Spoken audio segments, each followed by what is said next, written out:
यूसुफ किरमानी साहब, ये क्या है? मतलब हिंदू मुसलमान देश के लोगों को, तमाम जो है विपक्ष के नेताओं को गाली देते देते भारतीय जनता पार्टी के नेता अब इस स्तर पर आ गए, यहां तक आ गए, इस पर उतारू हो गए कि अब सुप्रीम कोर्ट को, सीजेआई को बकायदा नाम लेकर के और सीईसी को भी गाली देंगे। ये कहां रुकेगा? कहीं रुकेगा कि सिर्फ चलता रहेगा? शुक्रिया राम प्रकाश जी।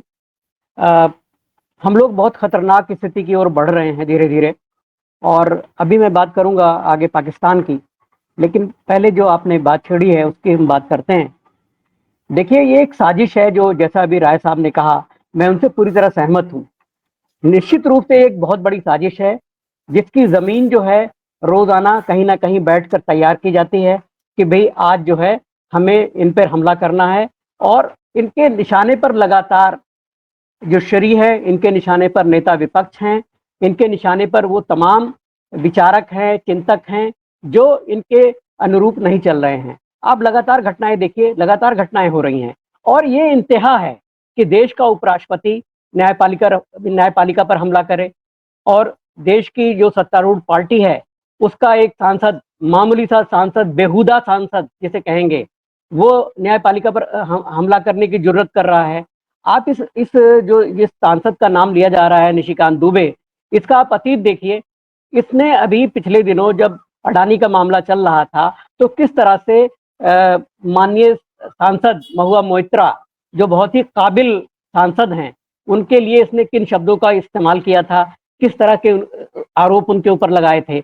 जो आदमी खुद क्रिमिनल गतिविधियों में आरोप हो जिसके ऊपर, और मुकदमे चल रहे हों, और तमाम मामलों में अभी जजमेंट पेंडिंग है, वो आदमी किस मुंह से इस तरह की बातें कर रहा है? इसको तो अभी तक न्यायपालिका को चाहिए था कि फौरन कार्रवाई करनी चाहिए थी, 24 घंटे के अंदर इसके ऊपर केस कर देना चाहिए था, और इसके खिलाफ बाकायदा कोई स्ट्रिक्चर पास होता। लेकिन हमारी जुडिशरी भी उसी हिसाब से चल रही है कि जब कोई याचिका आएगी, जब कोई एक नोटिस आएगा तो हम उस पर देखेंगे। अब आज जो आपने बताया, जैसा अभी शुरुआत में एक मूवमेंट हुआ है कि अटॉर्नी जनरल को लिखा गया है कि भाई इसके खिलाफ जो है मुकदमा चलाया जाए, लेकिन ये सब बातें अलग हैं। ये जो बीजेपी की जो रणनीति है, जो आरएसएस की जो रणनीति है न्यायपालिका को घेरने की, ये उसी का एक हिस्सा है। और इनका पूरा मीडिया जो आईटी सेल है, और इनके निशिकांत दुबे जैसे बेहुदा और बेगैरत नेता और सांसद सारा दिन बैठकर इस काम को करते हैं। ये उसी सब पूरा एक गैंग है इनका, जो इस काम को अंजाम दे रहा है। लेकिन मेरा जो मुख्य मुद्दा है वो ये है कि पाकिस्तान में 2007 की घटनाओं को आप याद कीजिए। पाकिस्तान के सुप्रीम कोर्ट में चीफ जस्टिस इफ्तिखार चौधरी होते थे। इफ्तिखार चौधरी साहब ने जनरल परवेज मुशर्रफ को की सारी साजिशों को नाकाम कर दिया था, और जनरल परवेज मुशर्रफ दोबारा से राष्ट्रपति बनना चाहते थे, अपने हाथ में सारी बागडोर लेना चाहते थे। लेकिन जस्टिस इफ्तिखार चौधरी ने एक जजमेंट दिया कि अब आप दोबारा से इस देश के राष्ट्रपति नहीं बन सकते, आपको चुनाव कराना होगा, चुनाव के जरिए आप आए, आप सत्ता संभालें, लेकिन हम आपको ऐसा नहीं करने देंगे। तो जनरल परवेज मुशर्रफ ने उनके ऊपर तमाम तरह के करप्शन के आरोप लगाए। पूरी आर्मी, जो पाकिस्तान की आर्मी है, वो न्यायपालिका के खिलाफ हो गई। जस्टिस इफ्तिखार चौधरी को हाउस अरेस्ट कर लिया गया, नजरबंद कर दिया गया। ये तक घटनाएं हुई पाकिस्तान में। उसके बाद पाकिस्तान के सुप्रीम कोर्ट के दूसरे जजेस ने इसमें हस्तक्षेप किया है। उन्होंने बाकायदा एक जजमेंट सुनाया कि जस्टिस इफ्तिखार चौधरी के खिलाफ जो ये कार्रवाई कर रही है पाकिस्तान की सेना, वो इलीगल है, अवैध है। तब जाके परवेज मुशर्रफ कहीं काबू में आए, और अल्टीमेटली जो वहाँ की जस्टिस है, न्यायपालिका है, उसने एक जजमेंट दिया जिससे परवेज मुशर्रफ को चुनाव कराना पड़ा, और वो इतिहास हो गया, और वो हार गए, और सारा मामला दफन हो गया। लेकिन चीफ जस्टिस इफ्तिखार चौधरी को पाकिस्तान में आज भी बहुत तरीके से याद किया जाता है। उनका नाम वहाँ सुनहरी अक्षरों में लिखा है कि वो एक तानाशाह, परवेज मुशर्रफ जैसे तानाशाह से टकराए।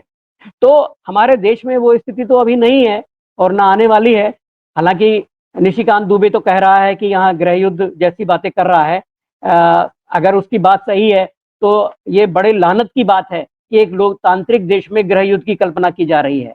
लेकिन हम ऐसा नहीं मानते हैं कि यहाँ पर कोई गृह युद्ध की स्थिति आने वाली है, या हमारे देश का तानाशाह जो है वो परवेज मुशर्रफ की भूमिका में आ रहा है। या वो उस तरह का तानाशाह है। अभी कहना थोड़ा जल्दबाजी होगी, हम उस खाने में नहीं रख सकते जो पाकिस्तान की घटना हुई है, लेकिन हम उसी तरफ बढ़ रहे हैं। न्यायपालिका के ऊपर आरोप लगाना, चीफ जस्टिस खन्ना के ऊपर आरोप लगाना ठीक उसी तरह की घटना है जो पाकिस्तान में जिस तरह से शुरुआत हुई थी। अल्टीमेटली एक दिन क्या होगा कि बीजेपी के लोग मांग करेंगे कि साहब ये जो पूरी न्यायपालिका है इसको बर्खास्त करो, इसको राष्ट्रपति से कहा जाएगा कि इनके इनके खिलाफ कुछ करिए आप ऐसा, और ये कोई ना कोई प्रावधान बना सकते हैं जब ये न्यायपालिका के खिलाफ कुछ ऐसी हरकत कर सकते हैं। तो ये देशवासियों के ऊपर ये जिम्मेदारी है वो सचेत हो जाए। अभी तो इन्होंने हिंदू मुसलमान किया है, आगे ये बहुत कुछ करेंगे। और बिल्कुल। एक बात मैं और जोड़ना चाहूंगा राय साहब कि जैसा कि इस शख्स ने कहा है कि मुस्लिम मुख्य चुनाव आयोग तो उनको संबोधित किया है सफाई कुरैशी को, तो इस आधार पर तमाम जो मुसलमान हैं या कोई भी मुसलमान या मैं ही ये कह सकता हूं कि जो फैसले आ रहे हैं वो अमुक हिंदू जज ने दिया, अमुक क्षत्रिय जज ने दिया, अमुक क्रिश्चियन जज ने दिया। इस तरह से न्यायपालिका को देखना बहुत ही घटिया मानसिकता है और ये बहुत ही बेहुदा आदमी है। इसके लिए मैं और इतने ज़्यादा इससे ज़्यादा कड़े शब्दों का इस्तेमाल मैं नहीं कर सकता हूँ। और यूसुफ सर, जी, आप कहें या ना कहें, सॉलिसिटर जनरल तुषार मेहता साहब कह चुके हैं इसी कोर्ट में, इसी 3 जजों की बेंच जब बैठी हुई थी, वक्फ संशोधन बिल को सुनवाई कर रही थी, तो उस पर उन्होंने कहा कि इस बेंच में भी तो कोई मुस्लिम नहीं है, फिर ये कैसे सुनवाई कर रही है। तुषार मेहता साहब कह जी, चुके जी, हैं और ऑन रिकॉर्ड है ये सारी बिल्कुल, चीजें। जी जी, बिल्कुल, अपनी बात पूरी करिए जी, सर। जी, जी, बिल्कुल आपने सही एकदम सही फरमाया, ये पॉइंट आउट करके बहुत ही सही बात कही आपने। तो इस आधार पर अगर हम जजों को या न्यायपालिका को देखेंगे, अयोध्या का ही अभी जिक्र किया था राय साहब ने, अयोध्या का फैसला आया, जस्टिस चीफ जस्टिस गोगोई थे उस वक्त। तो गोगोई का फैसला आने के बाद किसी मुसलमान नेता ने, मुसलमान किसी संगठन ने ये नहीं कहा कि ये हिंदू जज का फैसला है या हिंदू जज ने, हालांकि वो गोगोई साहब का जो बाद में हुआ और जिस तरह से वो राज्यसभा सांसद बने और पहुंचे और उनके लिए जो सारी कतरब्योत की गई, उसके आधार पर बहुत कुछ अपने आप चीजें क्लियर हैं। लेकिन किसी मुसलमान नेता ने ये नहीं कहा कि ये हिंदू जज का फैसला है या ये हिंदू जजों ने फैसला सुनाया है। हालांकि उस टाइम डीवाई चंद्रचूड़ भी उसमें शामिल थे, मोहम्मद नजीर जो जस्टिस मोहम्मद नजीर भी उस फैसले में शामिल थे, तमाम लोग शामिल थे। लेकिन जो उसको अगुवाई कर रहे थे वो जस्टिस गोगोई कर रहे थे, चीफ जस्टिस गोगोई कर रहे थे। लेकिन किसी मुस्लिम संगठन या किसी मुस्लिम नेता ने उनका पॉइंट आउट नहीं किया। तो ये बड़ी अराजक स्थिति है। अगर हमारी न्यायपालिका को इस तरह से देखा जाएगा, इस नजरिए से देखा जाएगा कि वो हिंदू मुसलमान के खाने में या ब्राह्मण क्षत्रिय के खाने में, तो बड़ा अनर्थ हो जाएगा। देश में बहुत सारी चीजें चल रही हैं और ये देश के स्वास्थ्य के लिए बहुत हानिकारक है। मैं इसे अच्छा नहीं मान रहा हूँ। जी राय साहब। बिल्कुल। यूसुफ सर, नड्डा साहब का जिक्र आया। नड्डा साहब ही वो शख्स थे जिन्होंने ये बयान दिया था कि संघ की जरूरत अब भाजपा को नहीं है। मोदी जी पहली बार 11 साल में जो है वो पहुंचते हैं संघ के मुख्यालय। आने के तुरंत बाद जब ये कहा जा रहा था कि वक्फ संशोधन बिल पोस्टपोन करेगी सरकार, आने के तुरंत बाद वक्फ संशोधन बिल आता है। अब उन्हीं सारी चीजों को लेकर के निशिकांत दुबे जैसे एक और नाम का मैं जिक्र कर दूं, राज्यसभा के सांसद हैं, अधिवक्ता हैं, मनन कुमार मिश्रा। उनसे जब इस मामले पर पूछा गया तो उनका जो बयान था वो और आगे की चीज है। वो ये कह रहे हैं कि अरे निशिकांत दुबे ने भावनाओं में ये बात कह दी होगी, ऐसा देश में नहीं है। लेकिन पश्चिम बंगाल जल रहा है, मणिपुर में जो मामला हुआ, सुप्रीम कोर्ट ने उसका स्वतः संज्ञान लिया, लेकिन पश्चिम बंगाल जल रहा है तो सुप्रीम कोर्ट चुप है। वो जो है केंद्र की सरकार को आदेश नहीं दे रहा है कि वहां पर तुरंत राष्ट्रपति शासन लगाया जाए। तो देश की जनता बहुत उम्मीद के साथ जो है वो देख रही है। ये मतलब निशिकांत दुबे अकेले नहीं है, भारतीय जनता पार्टी में सीरीज दर सीरीज जगदीप धनखड़ साहब आते हैं कार्यक्रम में, वो पहले न्यायपालिका के लेकर के सवाल उठाते हैं। और निशिकांत दुबे ने सीधे सीजीआई के ऊपर सवाल उठाया, सुप्रीम कोर्ट की जितनी कर सकते थे बेइज्जती उतनी कर दी इन्होंने। आगे और भी लोग हैं, मनन कुमार मिश्रा का मैंने जिक्र किया। मेरा सवाल यह है कि क्या जेपी नड्डा साहब, जिसका जिक्र प्रदीप सर ने किया था, जेपी नड्डा साहब का कार्यकाल खत्म हो चुका है, नया अध्यक्ष आना है, जेपी नड्डा की जरूरत ही खत्म हो गई क्या? संघ मुख्यालय में सीधे तौर पर आदेशित किया गया कि नहीं, इसको हटाओ और इसको बाहर करो। ये कह रहा था कि हमारी जरूरत नहीं है भारतीय जनता पार्टी को। ये कहीं उस कॉन्सेप्ट पे भी काम शुरू हो गया है? राय साहब देखिए, हमें इस तरह से समझना होगा कि बीजेपी को लीड कौन कर रहा है। क्या बीजेपी में राष्ट्रीय अध्यक्ष की कोई भूमिका रह गई है?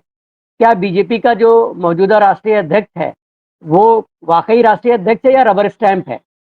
आप देखिए तो बीजेपी को इस समय मोदी जी और अमित शाह ही लीड कर रहे हैं। जेपी नड्डा उसमें कहीं नहीं आते। जेपी नड्डा उनके दरबारी हैं। पूरी बीजेपी को मोदी और अमित शाह लीड कर रहे हैं और जेपी नड्डा उनके दरबारी हैं। वहां से जो कहा जाता है जेपी नड्डा उसको आगे बढ़ा देते हैं। ये जो निशिकांत दुबे वाला है, जिससे हमारे पैनलिस्ट भी सहमत हैं कि एक बड़ी साजिश का हिस्सा था, जहां पर योजनाबद्ध तरीके से ये तय हुआ कि कौन कौन जुडिशरी पर अटैक करेगा।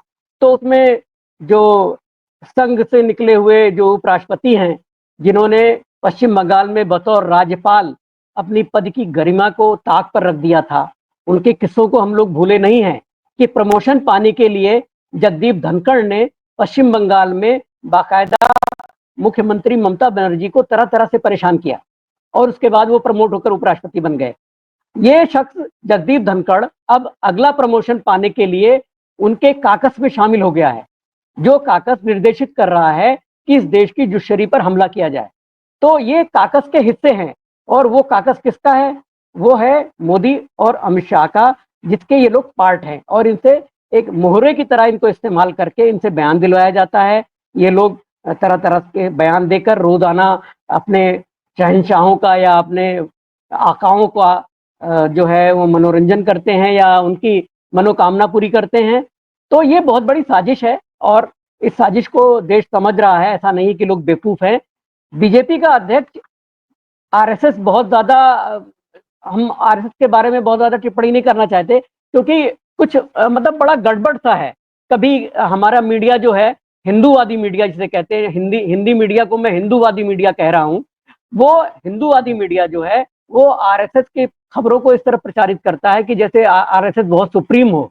लेकिन ऐसे बहुत सारे मौके आए हैं जब मोदी ने आरएसएस को घुटनों पे रखा है, ठेंगा दिखाया है, आरएसएस की तमाम चीजों को उठा के पटक दिया है और इसी जेपी नड्डा से उन्होंने कहलाया कि हमें आरएसएस की जरूरत नहीं है। लेकिन इनको आरएसएस की जरूरत पड़ती है, उसके पास कैडर है और उस वो महत्वपूर्ण है इनके लिए, इसलिए उनको झुकना पड़ता है। लेकिन आरएसएस की कोई बहुत बड़ी भूमिका बीजेपी अध्यक्ष बनवाने में नहीं है। जो तय करेंगे मोदी और अमित शाह तय करेंगे कि बीजेपी अध्यक्ष कौन होगा अगला।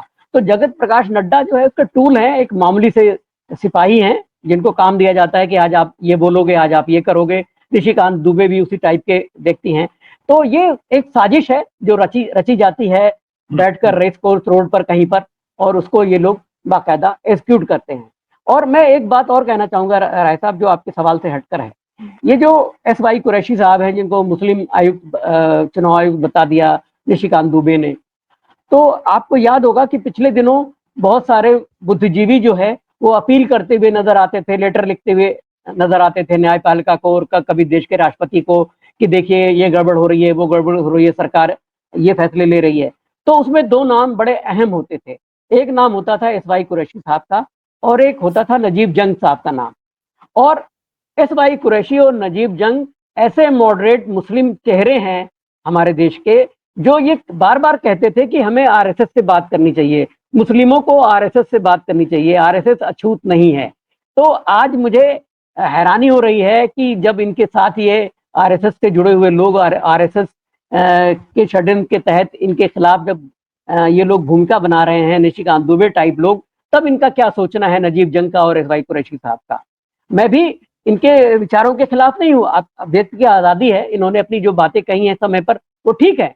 लेकिन आज इनको पुनर्विचार करना होगा कि नजीब जंग साहब या एस वाई कुरैशी जो उच्च पदों पर रहे हैं और उन पदों पर रहते हुए इनको क्या करना चाहिए था, क्या नहीं करना चाहिए था। आज उनको फिर से अपने उन बातों पर, उन गिरेबान में झांकने की जरूरत है। और तमाम ऐसे मुस्लिम जो उन उच्च पदों पर रहे हैं या हैं अभी भी कहीं पर, उन्हें फिर से अपनी भूमिका पर विचार करना चाहिए। और मैं आत्मजीत जी को के लिए कहूंगा कि मैं अभी निराश नहीं हूँ। क्या है वो शेर कि लंबी है गम की शाम मगर शाम ही तो है, हम ना उम्मीद नहीं है। इस देश में गृह युद्ध की स्थिति अभी नहीं है, दूर दूर तक नहीं है। जी शुक्रिया।